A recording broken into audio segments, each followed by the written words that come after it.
तो हेलो बच्चों, जैसा कि हम लोगों ने प्रीवियस लेक्चर में सिंगल इनहेरिटेंस पे डिस्कशन किया था, आज हम आप लोग के लिए नया टॉपिक लेके आए हैं। उस वह है मल्टीपल इनहेरिटेंस। तो आइए हम लोग अब देखते हैं मल्टीपल इनहेरिटेंस बेसिकली क्या होता है। Multiple multiple inheritance multiple inheritance ये बेसिकली क्या होता है। मल्टीपल इनहेरिटेंस क्या होता है कि जब एक ध्यान से सुनिएगा, जब एक सिंगल चाइल्ड क्लास जो होता है वो दो पेरेंट क्लास को इनहेरिटेट करता है, उसको क्या बोलते हैं, मल्टीपल इनहेरिटेंस। यानी when single child class inherited by two sub class, then it is known as multiple inheritance. When single child class let us suppose इसको सी बोलते हैं, is inherited by double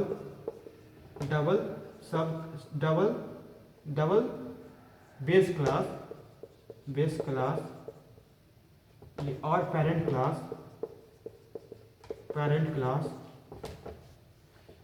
class is known as multiple inheritance। यानी एक single child class को जब दो parent class इनहेरिटेट करता है, बिन सिंगल चाइल्ड जब दो पेरेंट क्लास के द्वारा इनहेरिटेट होता है तो उसको क्या बोलते हैं, मल्टीपल इनहेरिटेंस। जैसे सिंपली ये हमारा ए हो गया, ये हमारा बी हो गया, और इस दोनों को कौन इनहेरिटेट कर रहा है, सी। ठीक है, तो ये हमारा क्या है, मल्टीपल इनहेरिटेंस है।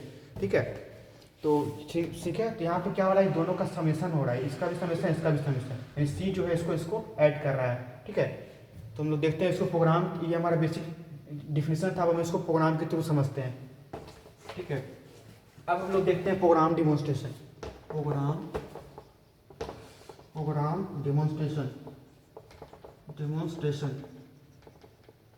डिमॉन्स्ट्रेशन में क्या है, सबसे पहला हैशटैग इंक्लूड आयोस्ट्रीम, इसको शॉर्ट में लिखना चाहिए। तो ये हमारा बेसिक प्रोग्राम डिमॉन्स्ट्रेशन हम लोग देखते हैं on multiple inheritance. Program on multiple inheritance क्या हो जाएगा, सबसे पहले हैशटैग इंक्लूड आयोस्ट्रीम, फिर उसके बाद using namespace std, then उसके बाद यहाँ पे इंट, देन उसके बाद क्लास ए डिक्लेयर करते हैं, क्लास ए।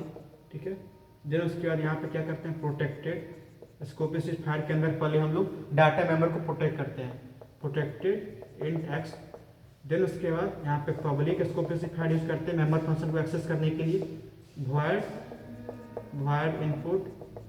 ठीक है, यहाँ पे क्या करेंगे, सी आउट, यहाँ पे स्लैश है, इंटर नंबर को हाँ एक्सेस कर दिए, सीन ग्रेटर देन एक्स। ठीक है, ये हो गया। फिर उसके बाद हम लोग क्लास बी डिक्लेयर करते हैं, और यहाँ पे इसको एंड करना नहीं बनता, क्लास है तो क्लास एंड भी होगा। उसके बाद क्लास बी, देन उसके बाद प्रोटेक्टेड, उसके बाद इंट वाई, उसके बाद पब्लिक स्कोप स्पेसिफायर में void गेट डाटा यूज कर देंगे, और जैसे उसके बाद सी आउट, और यहाँ पे इंटर नंबर। ठीक है, इंटर नंबर यूज कर दिया। ठीक है, और देन उसके बाद सीन देंगे ग्रेटर देन वाई, ठीक है, और ये इसका बॉडी क्लोज्ड। ठीक है, इतना हो गया। हम लोग क्लास भी डिक्लेयर किए, इसमें हम लोग इंट वाई को हम लोग प्रोटेक्टेड स्कोप स्पेसिफायर के अंदर प्रोटेक्ट किए। यहाँ पे प्राइवेट नहीं यूज करेंगे, प्राइवेट जैसे यूज करेंगे तो हमारा ये एक्सेस नहीं होगा, कंपाइलर एरर देगा सिंपली। और दोनों केस में प्राइवेट यूज किए या इसमें तो कंपाइलर एरर देगा। अब इसके बाद हम लोग क्या करते हैं, क्लास सी अगर डिक्लेयर करते हैं, क्योंकि यहाँ पे क्या हो रहा था, बेसिकली ये हमारा कोई ए था और ये हमारा बी था, ये हमारा दो पेरेंट क्लास था, इसको कौन इनहेरिटेट कर रहा था, सिंगल चाइल्ड क्लास।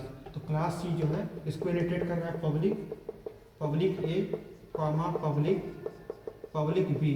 ठीक है, देन उसके बाद यहाँ पे क्या यूज किए, तो उसके बाद पब्लिक के अंदर क्या यूज किए, void एडिशन नाम का फंक्शन कॉल किए, और देन उसके बाद इसमें हम लोग क्या कर दिए, सी आउट कर दिए, सी आउट कर दिए, यहाँ पे क्या कर दिए एडिशन, एडिशन कर दिए, सिंपली एडिशन कर दिया। और यहाँ पे क्या कर दिए, सी के अंदर एडिशन हम लोग कर दिए, जिसके अंदर हम लोग एक एक्स और वाई को ऐड कर दिया, एक्स प्लस वाई, सिंपली ये हो गया। इसका बॉडी क्लोज और इसका बॉडी क्लोज, ठीक है। हाँ, अब फिर इसके बाद हम लोग एक मेन फंक्शन डिक्लेयर किए, जिसके अंदर हम लोग ऑब्जेक्ट को क्रिएट किए। सबसे पहली बात याद रखने वाली कि जब भी ऑब्जेक्ट बनेगा, एक ऑब्जेक्ट जब भी क्रिएट होगा तो इस पूरे प्रोग्राम के अंदर, तो वो डिराइव क्लास का ही क्रिएट होगा। तो यहाँ डिराइव क्लास क्या है, सिंगल डिराइव क्लास है जिसका नाम है सी। तो यहाँ पे क्या हो जाएगा, सी ए हो जाएगा, सी ए, फिर ए से हम लोग ही जितना भी मेंबर फंक्शन है सबको एक्सेस करेंगे। पहले सी जो है ए को इनिशिएट कर रहा है, तो इसमें मेंबर फंक्शन क्या है, इनपुट, तो ए डॉट इनपुट, ठीक है। फिर ए डॉट क्या हो जाएगा, ए डॉट गेट डाटा, फिर इसको ए को इनिशिएट किया तो उसके लिए इनपुट आया मेंबर फंक्शन, फिर बी को इनिशिएट करा तो उसके लिए क्या आएगा, simply get data, what gate data हो जाएगा सिंपली। और देन उसके बाद ये अपने आप को इसका क्या होगा, मेंबर फंक्शन है ए डॉट एडिशन, ठीक है। हाँ, ठीक है। तो ये सिंपली हमारा पूरा प्रोग्राम है, हमारा सिंपल सा मल्टीपल इनहेरिटेंस का, जिसमें एक सिंगल डिराइव क्लास दो बेस क्लास को इनहेरिटेट कर रहा है, ठीक है। तो यहाँ पे हम लोग याद रखने वाले, यहाँ पे हम लोग प्राइवेट कभी यूज नहीं कर सकते, यहाँ भी हम लोग प्राइवेट यूज नहीं कर सकते सिंपली। तो यहाँ पे हम लोग ये हमारा सी नाम का ऑब्जेक्ट था, ये हमारा इनपुट था, ठीक है। ये हमारा ए गेट डाटा है, ये हमारा ए एडिशन है, ठीक है ना। तो ये हमारा सिंपल सा प्रोग्राम है मल्टीपल इनहेरिटेंस का, ठीक है। जहाँ पे सी के अंदर हम लोग ए और बी दोनों इनहेरिटेट हो रहा है, ठीक है।